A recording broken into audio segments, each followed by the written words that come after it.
Bismillahirrahmanirrahim. Assalamualaikum warahmatullahi wabarakatuh. Alhamdulillahi rabbil alamin. Wassalatu wassalamu ala rasulillah wa ala alihi wa sahbihi wa man ihtada bihudahu, amma ba'd. Ya ayyuhalladzina amanu taqullaha haqqa tuqatih wa la tamutunna illa wa antum muslimun. Masyarul muslimin, ibadallah rahimani wa rahimakumullah wa barakallahu fikum. Di kesempatan sore hari ini, insyaallah kajian kita mengenai bagaimana agar ibadah puasa yang dilakukan oleh seseorang membuahkan ketakwaan, yang mana setelah kita perhatikan dalam menjalani ibadah puasa ini, ternyata menahan lapar, menahan dahaga banyak dari sebagian dari kaum muslimin yang belum membuahkan ketakwaan. Bahkan dia mampu menahan lapar, dahaga, tetapi tidak mampu menahan pandangannya. Terkadang tidak mampu menahan pendengarannya. Terkadang tidak mampu menahan bisikan-bisikan hatinya yang jelek.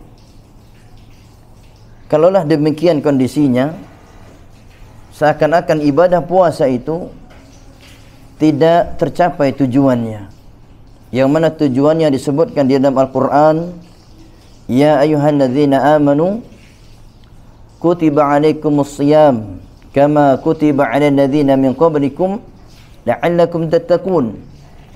Sesungguhnya diwajibkan atas kalian berpuasa sebagaimana diwajibkan atas orang-orang sebelum kalian agar kalian bertakwa, Jadi puasa itu tujuannya bukan untuk mendapatkan kelaparan. Tujuan puasa bukan untuk mendapatkan kehausan, tapi tujuannya, kata Allah, adalah la'allakum tattaqun, agar kalian bertakwa atau bertambah takwa. Para ulama menjelaskan sisi dari pendalilan atau sebab yang bisa menjadikan puasa itu menjadi sebuah ketakwaan atau menumbuhkan ketakwaan. Ketika benar-benar seseorang melakukan ibadah puasa tadi karena Allah, dan dia meninggalkan makan dan minumnya, benar-benar dia lakukan karena Allah, bukan karena ikut kebanyakan masyarakat, atau bukan karena gak enak sama teman misalnya, atau sama keluarganya. Murni dia menahan lapar dan dahaga karena Allah. Maka sesuatu yang ditinggalkan karena Allah, lillahi ta'ala, maka akan menumbuhkan ketakwaan, akan menumbuhkan keimanan kepada Allah Jalla wa'ala. Dan juga dalam ibadah puasa ini mengajarkan kita semua bagaimana seseorang seharusnya meninggalkan sesuatu karena Allah. Dia meninggalkan laparnya karena Allah, meninggalkan dahaga atau meninggalkan makan minumnya karena Allah. Maka barang siapa yang meninggalkan sesuatu karena Allah, melakukan sesuatu karena Allah, maka orang seperti ini sangat diharapkan tumbuh ketakwaannya. Maka kalaulah kita semua sudah melakukannya, menahan lapar, dahaga, tetapi tidak menumbuhkan ketakwaan, maka itu menunjukkan bisa jadi kadar keikhlasannya berkurang. Jadi puasanya itu belum 100% karena Allah, belum 100% karena Allah. Ada sebab-sebab yang lainnya. Sehingga sebab-sebab itu mengurangi pengaruh puasa yang dia lakukan. Sehingga harusnya puasa itu membuahkan takwa dengan baik, justru puasanya tidak membuahkan takwa. Tidak membuahkan takwa. Karena kalau kita perhatikan puasa yang dijalani oleh sebagian manusia di saat ini, ada yang berpuasa itu karena tradisi, karena begitulah kaum muslimin setahun sekalinya, atau begitulah kaum muslimin setiap bulan Ramadannya menahan lapar dahaga. Tradisi saja, ikut kebanyakan manusia, mengikut kebanyakan kebiasaan. Ada yang benar-benar berpuasa itu dia nikmati, dia merasa bahagia dalam puasanya, dia merasa telah bisa menjalankan perintah Allah, dia merasa telah bisa mentaati Allah. Yang seperti ini amat jarang di tengah-tengah kaum muslimin, amat jarang. Maka tidak jarang kita dengar selesai bulan Ramadan bukan bertambah takwa, bertambah dosanya. Selesai bulan Ramadan terkadang bukan bertambah takwa, tetapi tambah bermudah-mudahan berbuat dosa, karena memang kadar keikhlasan dalam hatinya ketika bulan Ramadan jauh dari yang diharapkan, jauh dari keikhlasan yang berpengaruh dalam jiwanya. Ma'asyiral muslimin rahimani wa rahimakumullah wa barakallahu fikum. Maka ketika seseorang meninggalkan makan dan minum karena Allah, maka yakinlah Allah akan mengganti dengan sesuatu yang lebih baik.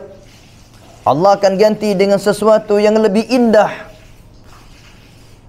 Di antaranya orang yang berpuasa karena Allah, disiapkan untuknya surga, pintu surga yang namanya Ar-Rayyan. Yang mana Ar-Rayyan ini kalau diartikan adalah sesuatu yang hilang dahaganya. Dan khusus pintu Ar-Rayyan ini untuk orang yang berpuasa. Maka barang siapa yang memasuki pintu surga ini, maka dia tidak akan pernah merasakan dahaga, kehausan, kelaparan selama-lamanya, dikarenakan dia berpuasa karena Allah. Disebutkan dalam hadis, innaka lan tad'a syai'an ittiqa'an lillah illa a'taka Allahu khairan minhu. Tidaklah seseorang meninggalkan sesuatu karena Allah, meninggalkan maksiat karena Allah, meninggalkan makan dan minum ketika berpuasa karena Allah, meninggalkan harta yang haram karena Allah, meninggalkan sifat-sifat tercela karena Allah, meninggalkan perbuatan dosa karena Allah, meninggalkan sifat membangkang kalau seorang istri ke suaminya karena Allah, menjalankan tanggungjawab karena Allah, jadi anak berbakti karena Allah. Sesuatu yang dikerjakan karena Allah, melainkan kata Rasul, Allah akan ganti apa yang dia lakukan karena Allah tadi akan diganti dengan sesuatu yang lebih baik dari apa yang dia tinggalkan karena Allah Jalla wa'ala. Maka seseorang jangan khawatir ketika melakukan sesuatu karena Allah. Karena Allah Syakur adalah zat yang maha membalas kebaikan manusia.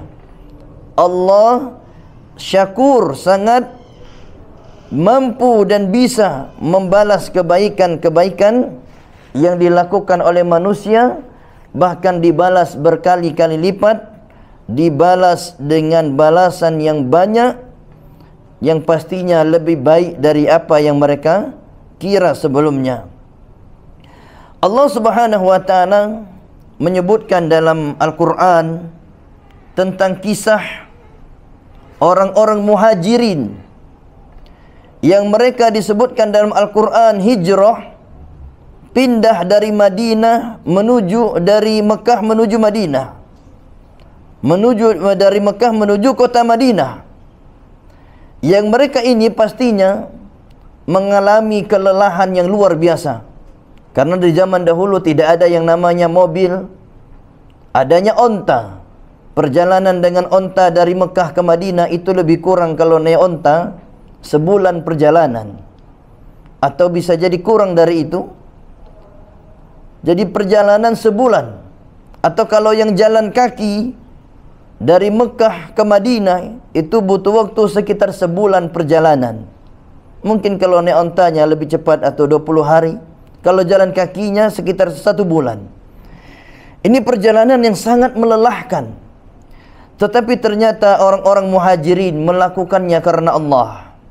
Karena Allah mereka berjalan selama sebulan di padang pasir yang panas, yang tidak ada pepohonan kecuali hanya sedikit, yang terkadang tumbuh pun kering. Tapi mereka lakukan karena Allah. Maka Allah Subhanahu wa ta'ala menjanjikan untuk mereka surganya. Orang-orang muhajirin dipuji di dalam Al-Quran. Orang-orang muhajirin disebut sahabat terbaik dikarenakan mereka telah meninggalkan sesuatu karena Allah. Meninggalkan Madinah, Mekah ketika itu ke Madinah karena Allah, mengikuti bimbingan wahyu. Walaupun terasa berat, walaupun berjalan kaki di padang pasir yang panas 1 bulan lebih, tapi dikarenakan karena Allah, maka tidak ada yang sia-sia. Tidak ada yang sia-sia. Walaupun lelah, mungkin kalau kita sekarang nahan lapar, nahan dahaga, mungkin kehausan, mungkin kelaparan, walaupun zahirnya lapar, dahaga, kalau karena Allah, bukan sebuah kerugian, tetapi keberuntungan. Allah ingin mengganti kelaparannya dan hausnya dengan surganya yang penuh dengan kenikmatan.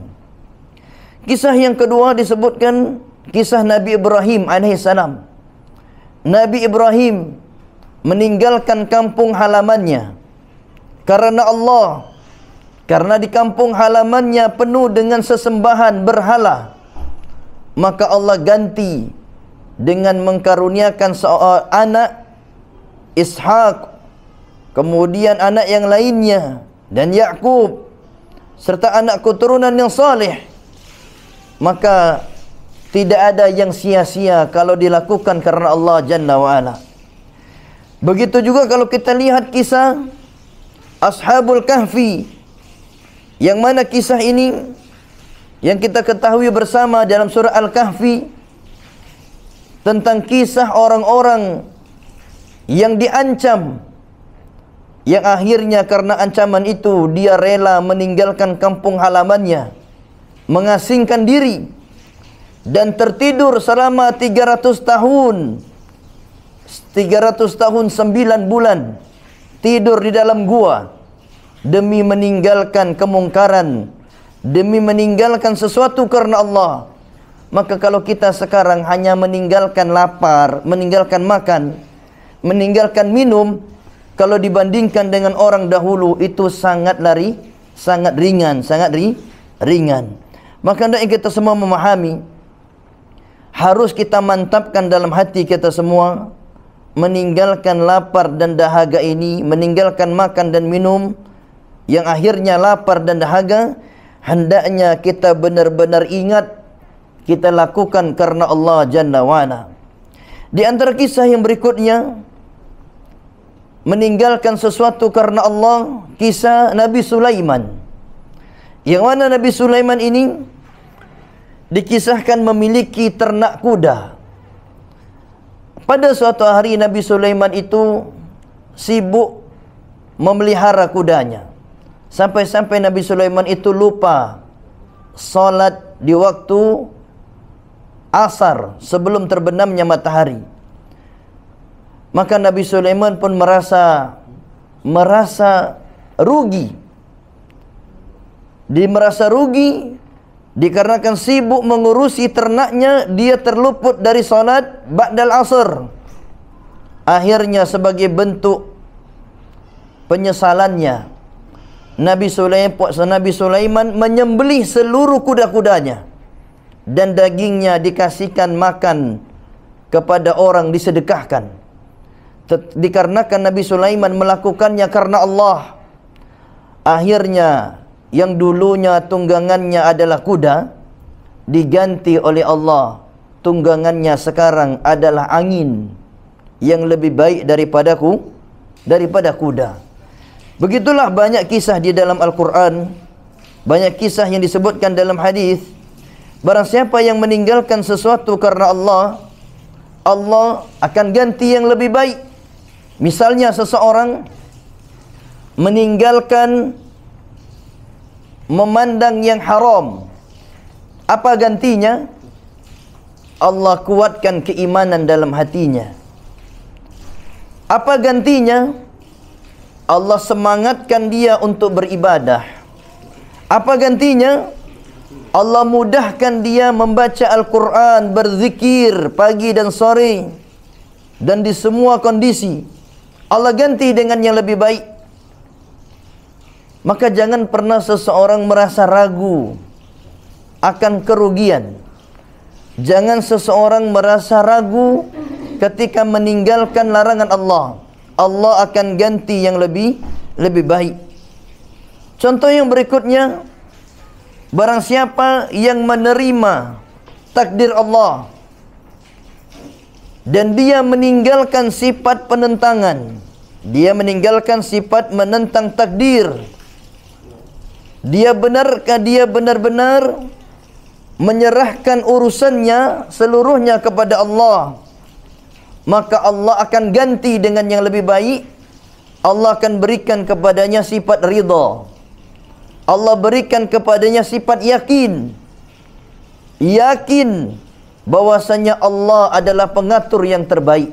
Misal ada seseorang dapat musibah.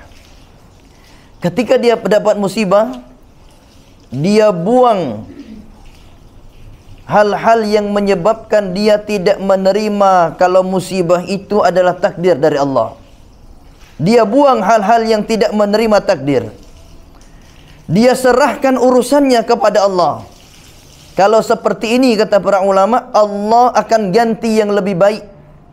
Allah ganti yang lebih baik dengan Allah berikan kepadanya sifat ridha dan sifat yakin kepada Allah Jalla wa'ala. Maka apapun kebaikan yang manusia lakukan di dunia ini, pada hakikatnya tidak ada yang merugikan. Tidak ada yang merugikan. Tetapi terkadang manusia merasa rugi disebabkan kurang keimanannya. Kurang keimanannya kepada Allah. Apapun dari kebaikan, kemudian manusia merasa rugi ketika menjalankannya, maka itu sebenarnya urusannya pada keimanan. Urusannya ada pada keimanan seseorang. Maka hendaknya kita semua perhatian dalam perkara iman ini. Iman inilah sebenarnya yang merusak kebahagiaan manusia. Iman inilah yang terkadang kalau kurang bisa merusak kebahagiaan. Yang kedua, bisa merusak ketakwaan. Makanya kalau ada seseorang rajin salat tapi hatinya gersang, rajin salat tidak bisa menerima takdir, rajin salat tetapi suka bermaksiat, maka kalau ditanya masalahnya di mana? Rajin puasa tapi tidak bertambah takwa, di mana masalahnya?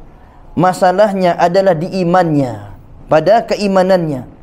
Kurang imannya, kurang keilmuannya, sehingga ibadah-ibadah yang dia lakukan terkadang tidak menambah kuat keimanannya hari demi hari. Kalau ditanya bagaimana kondisi iman hari ini dengan kemarin, apakah lebih baik? Bisa jadi dia jawab lebih parah dari kemarin, lebih parah kondisinya.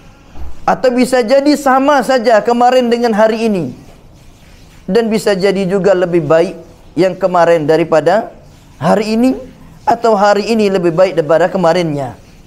Maka hendaknya kita semua memahami dalam menjalani ibadah puasa ini, Allah menginginkan kita agar menjadi bertambah takwa, atau minimalnya menjadi bertakwa kepada Allah Jalla wa'ala. Maka hendaknya kita bertanya kepada diri kita masing-masing, sudahkah puasa kita membuat kita bertambah takwa? Sudahkah ibadah puasa kita membuat kita menjadi orang yang bertakwa? Kalaulah belum, kira-kira apa yang harus diperbaiki? Kiralah belum puasa kita menambah takwa, menjadikan bertakwa, kira-kira apa yang butuh diperbaiki? Ternyata yang butuh diperbaiki adalah keimanan seseorang. Ketika puasa tidak dibarengi dengan keimanan, maka puasa itu yang didapatkan hanya lapar dan dahaga. Tetapi kalau puasa dibarengi dengan keimanan, maka mudah-mudahan puasa itu akan menambah ketakwaan seseorang kepada Allah Jalla wa'ala. Ma'asyiral muslimin ibadallah, rahimani wa rahimakumullah. Ketika seseorang punya cita-cita ingin jadi orang yang bertakwa, maka hendaknya dia jangan berputus asa. Dan jadikanlah cita-cita takwa itu cita-cita tertingginya. Pernahkah kita tertanam dalam hati kita semua cita-citanya jadi orang bertakwa? Tapi kalau ditanya sama anak-anak sekarang, cita-citanya ingin jadi, mungkin ada yang ingin jawab jadi presiden, ada yang ingin jawab jadi pilot, ada yang jawab ingin jadi polisi. Tapi tidak ada yang jawab, hampir jarang dan hampir tidak pernah kita dengar cita-citanya jadi orang bertakwa. Kenapa demikian? Dikarenakan memang tidak ditanamkan pada anak-anak kaum muslimin ketakwaan itu sesuatu yang berharga. Tidak ditanamkan ke anak-anak kaum muslimin di saat ini cita-cita itu harus dicari ketakwaan itu. Seakan-akan lebih mudah mencari ketakwaan daripada uang. Seakan-akan lebih mudah mencari ketakwaan daripada harta. Padahal mencari ketakwaan itu jauh lebih sulit daripada mencari uang. Betapa banyak orang kaya, tetapi kebanyakannya belum tentu bertakwa. Dikarenakan memang mencari ketakwaan itu sangat sulit. Maka di antara fasilitas atau sarana untuk mencari ketakwaan adalah puasa. Tetapi puasa yang bagaimana bisa mendatangkan ketakwaan itu pun perlu dibahas dan perlu dikaji mendetail. Dan di antara yang kita sebutkan tadi, puasa yang benar-benar dia lakukan karena Allah. Puasa yang dia lakukan penuh rasa gembira karena Allah. Puasa yang dia sangat harap-harapkan. Puasa yang disertai keimanan. Puasa yang disertai dengan mengharap pahala. Puasa yang dia harapkan dengan puasa ini, Allah akan menghilangkan dahaganya pada hari kiamat di padang mahsyar. Maka hendaknya seseorang berusaha setiap harinya memikirkan, dipikirkan setiap harinya bagaimana bisa kiranya puasaku ini membuahkan ketakwaan, sehingga selesai bulan Ramadan yang dulunya tidak rajin baca Quran jadi rajin baca Quran. Selesai bulan Ramadan yang dulunya tidak rajin ke masjid jadi rajin ke masjid. Selesai bulan Ramadan yang dulunya tidak rajin sedekah jadi rajin bersedekah. Dan semuanya butuh usaha. Sebagaimana disebutkan dalam hadis, man yatasabbar yusabbirullah wa man yasta'fif yu'affihillah. Barang siapa, kata Nabi, yang berusaha sabar, barang siapa, kata Nabi, yang berusaha sabar, niscaya Allah akan berikan kesabaran. Di sini Nabi mengatakan kata berusaha sabar. Itu menunjukkan kesabaran itu bukan timbul tanpa usaha. Kesabaran itu timbulnya dengan usaha. Dan sabar ini merupakan sarana untuk menggapai takwa. Dan itu menunjukkan takwa butuh usaha. Maka hendaknya kita bertanya setiap harinya, usaha apa hari ini yang menambah takwa kita? Usaha apa hari ini yang sudah menumbuhkan takwa? Hendaknya kita bertanya setiap harinya. Sebagaimana kita bekerja setiap hari, berusaha untuk mencari uang. Usaha apa yang kita digaji hari ini? Sering kita bertanya. Tapi tidakkah kita bertanya, usaha apa hari ini yang telah menambah takwa kita? Tetapi kebanyakan dari kita tidak mau bertanya pada dirinya sendiri. Yang akhirnya hari demi hari ketakwaannya tidak meningkat.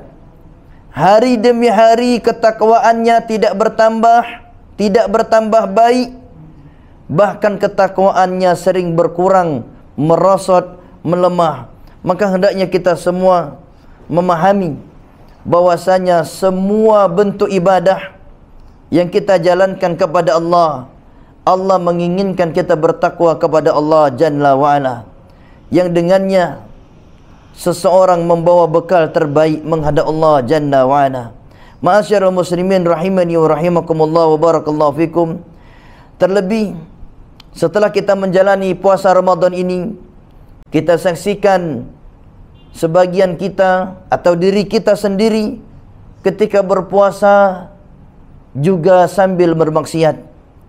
Ketika berpuasa sambil berbuat dosa. Ketika berpuasa sambil berbuat kedurhakaan kepada Allah. Maka hendaknya ketika kita melakukan dosa ketika berpuasa, kita tanya kembali kepada diri kita masing-masing. Bisa jadi puasa kita itu hanya menahan lapar dan dahaga. Karena puasa yang benar, yang karena Allah, akan menumbuhkan ketakwaan kepada Allah Jalla wa'ala. Maka hendaknya kita terus introspeksi puasa kita tahun demi tahun, Ramadan demi Ramadan berikutnya. Kita introspeksi terus, perbaiki. Kita introspeksi, perbaiki puasa kita, sehingga puasa kita benar-benar menjadi puasa yang berkualitas. Puasa yang benar-benar sesuai dengan apa yang Allah inginkan di dalam Al-Quran. Karena dari pengalaman kita sepanjang tahun, ternyata puasa ini terkadang hanya minim menumbuhkan ketakwaan kepada Allah Jalla wa'ala.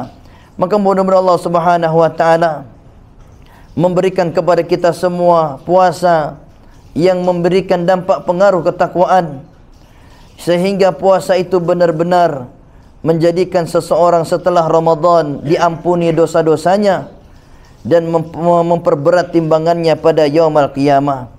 Maka mudah-mudahan yang singkat ini bisa diambil pelajaran darinya dan jadi bahan renungan kita semua. Apakah puasa kita sudah berbuah ketakwaan atau belum? Kalaulah belum, maka mari pelajari kembali tentang ibadah puasa, tujuannya, dan pelajari hal-hal yang bisa memperbaiki ketakwaan melalui ibadah puasa yang dia lakukan. Wallahu ta'ala alam bisawab. Naktafi bihadza. Subhanakallahumma wa bihamdika asyhadu an la ilaha illa anta astaghfiruka wa atubu ilaik. Assalamualaikum warahmatullahi wabarakatuh.